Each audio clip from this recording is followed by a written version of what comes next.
Hi friends, आज आपण बघणार आहोत की वेट लॉस करताना ज्यावेळेस आपण स्वतःच्या मनाने without any support without any guidance weight loss करतो त्यावेळेस काय काय चुका होऊ शकतात. कारण अशातल्या काही चुका मी सुद्धा केल्या होत्या.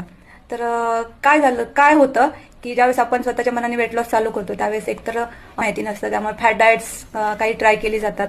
त्यानंतर एकतर पाण्याचं प्रमाण माझं मेंटेन होत नव्हतं, पाणी खूप कमी पिलं जात होतं.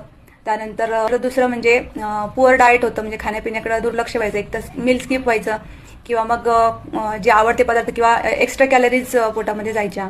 त्यानंतर जेवणामध्ये गॅप खूप असायचा आणि जेवणामध्ये जे प्रॉपर अन्न पाहिजे ते प्रॉपर मिळत नव्हतं. म्हणजे जेवण तर होत होतं पण त्याच्यातून जे प्रॉपर न्यूट्रिशन बॉडीला मिळालं पाहिजे जेवणातून अन्नातून ते मिळत नव्हतं. त्याचबरोबर झोपेची जी सायकल आहे तर तीही व्यवस्थित होत नव्हती, झोप पूर्ण होत नव्हती. आणि याच्याबरोबर एक्सरसाइज रेग्युलर होत नव्हती. एकतर खूप जास्त एक्सरसाइज केली जायची, अदरवाईज कधी कधी तर एक्सरसाइज होतही नव्हती.